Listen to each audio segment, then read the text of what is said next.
Una de las soluciones de la Agenda 2030 para evitar el apocalipsis climático, ya saben ustedes, es apostar por el coche eléctrico como gran solución, para lo cual se ha llevado a nuestra industria automovilística al borde del precipicio y a la clase media a preguntarse por qué cambiar de nuevo de coche cuando ya se había comprado uno que contaminaba poco.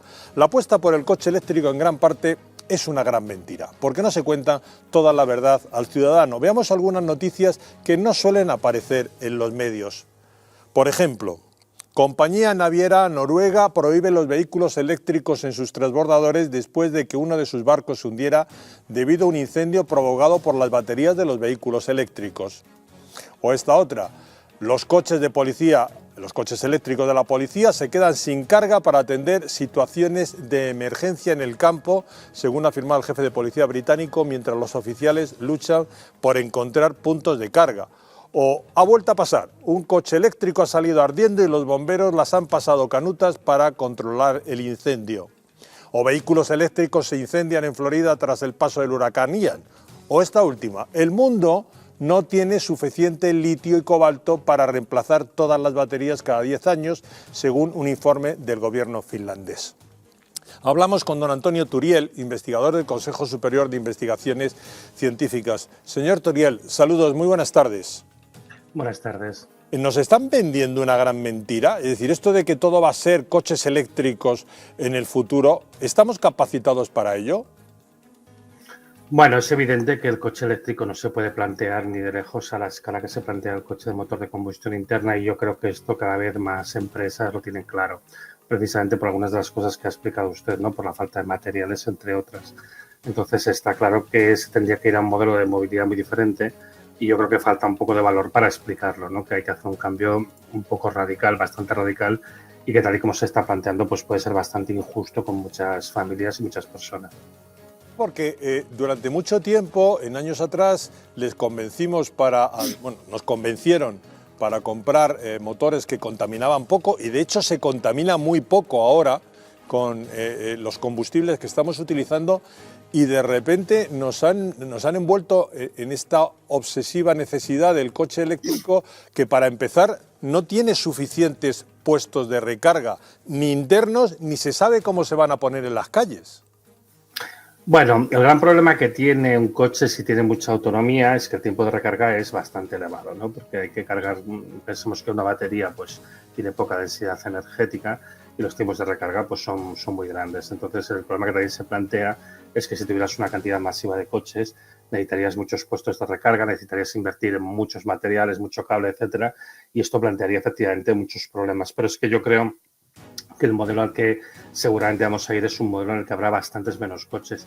Piense que en todo caso tenemos un problema insoslayable con los combustibles derivados del petróleo, porque cada vez hay menos. Piense que hay escasez ahora mismo en 96 países en todo el mundo, y por desgracia todo apunta de que estos problemas de escasez se van a ir acentuando con el paso de los años, con lo cual hay que buscar alternativas, y yo, en general sí que creo que hay que ser un poco más honesto y explicar la situación tal cual es.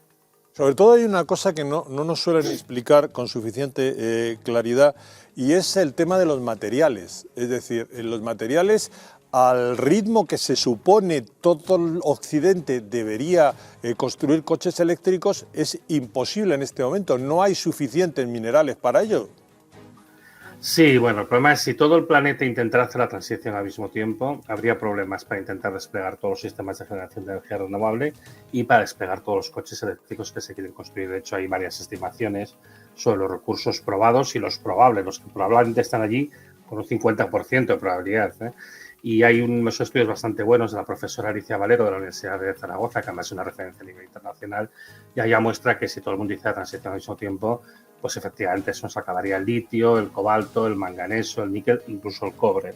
No nos daría para que todo el planeta lo hiciera al mismo tiempo. Aquí también va a depender si todo el planeta hace lo mismo o no lo hace, ¿no? Y esta es una cosa que poco a poco va entrando en la discusión, que además no tenemos que olvidar que no solamente es que se acaben los materiales, sino que es que además el ritmo de extracción de estos materiales es limitado, y eso llevaría que, por ejemplo, a ritmos de producción de coches eléctricos de hoy en día tardaríamos más de un siglo en sustituirlos todos. O sea que eso también nos da una idea de que las cosas no están en la escala que debían de estar, pero es que evidentemente mucho antes nos quedaríamos sin materiales si no hubiera un cambio tecnológico muy, muy, muy grande. Y una última cuestión, don Antonio. ¿Y por qué no se le dice esto a la población tranquila, sinceramente, que el tiempo que necesitamos es más largo y que las cosas se tienen que hacer más despacio? Porque estamos posiblemente a meses o muchos años de que haya una necesidad de racionar el diésel y esto va a tener un impacto enorme en la automoción. Quiere decir, aparte del problema que plantea el cambio climático, hay un problema de agotamiento de recursos, particularmente los derivados del petróleo, y estamos en una situación muy complicada. Y yo creo que hay miedo a generar pánico en la población, pero es que viendo lo que está pasando en todo el mundo, hay muchos países ahora mismo en los que hay revueltas por falta de combustible y falta de alimentos. Es un problema que se está extendiendo por todo el planeta. Yo esto hace ya algunos años que lo comento.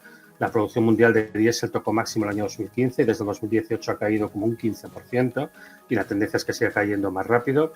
Nos estamos quedando sin petróleo de calidad para producir estos combustibles y yo creo que hay una incapacidad de gestionar la situación y de explicarla honestamente por las implicaciones que tiene, ¿no? Entonces, es verdad que hay que hacer un cambio, no solo por la lucha contra el cambio climático, sino para adaptarnos a la escasez de recursos, pero está faltando honestidad, está faltando decir las cosas pues con la claridad que se tendrían que decir, pues por miedo también a contrariar, supongo, a algunos intereses económicos. Yo no lo entiendo muy bien, la verdad, porque tarde o temprano nos va a llegar igual y va a ser peor. Si empezamos a racionar, yo creo que la gente se lo va a tomar bastante peor. Don Antonio Turiel, muchísimas gracias por estar con nosotros y aclarando un poco a la gente que lo del coche eléctrico está bien, pero que tiene una serie de problemas que nos tendrán que ir resolviendo, por lo menos hablando de ellos. Muchas gracias y muy buenas tardes. Muchas gracias.